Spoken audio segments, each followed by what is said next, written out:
suis désolé, elles sont nulles, quoi. Il se passe rien dans les matchs. Déjà, il se passe pas grand-chose dans ce genre de match-là. Mais là, les Bleus, eux, elles sont plutôt médiocres. Je sais pas s'il y a des grands spécialistes qui peuvent nous dire que c'est pas vrai, mais il faut non, mais c'est une contre-publicité, c'est ce que tu disais, François, et je voulais lancer là-dessus. C'est une contre-publicité absolue pour le football féminin. Excusez-moi, on est là pour faire de la pub ou non, on s'en fout de la publicité, non, mais le fait, bah non, on s'en fout pas. On a quand même envie de voir des matchs, Daniel, non?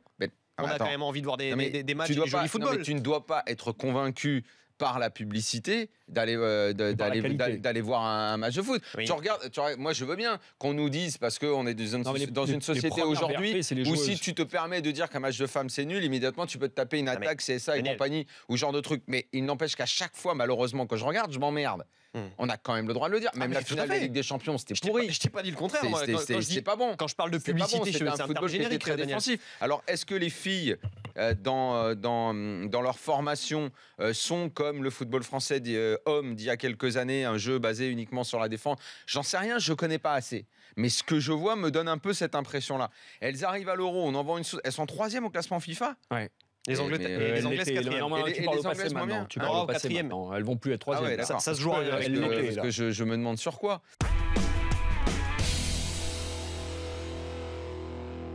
Eh ben, va écouter ce qu'a dit Lacazette et peut-être tu vas enlever la photo alors après. Ouais, je pense pas, tu sais, je pense que nous, on a une certaine fierté des joueurs qui ont joué au club. Donc tu ne sais pas ce qu'il a dit, mais tu t'en fous. Donc quand il dit je suis passé dans un autre monde, que ce soit en termes techniques, de joueurs, d'encadrement et de club, un mec qui a été formé chez vous, qui quitte l'OL, t'as envie qu'il dise ça? Mais et alors, c'est un problème? Mais tu veux que je te dise?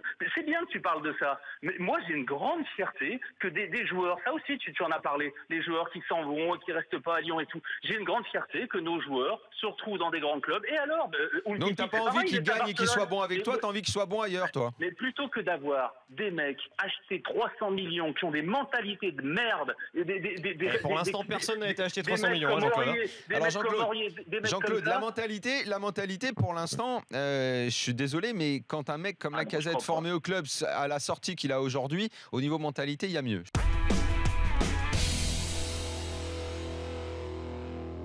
Au Barça, qu'ils aient ce transfert ou pas, qu'ils aient une fortune ou pas de la part des Parisiens de jouer comme ça les lanceurs d'alerte auprès des Suisses pour leur dire attention, si on nous enlève Neymar au prix en plus que l'on souhaite, puisque la clause de départ serait remplie, de dire aux Suisses faites votre travail. Le seul arbitre sur ce dossier du fair play financier, il n'y en a qu'un, il n'y en a pas deux, c'est l'UEFA.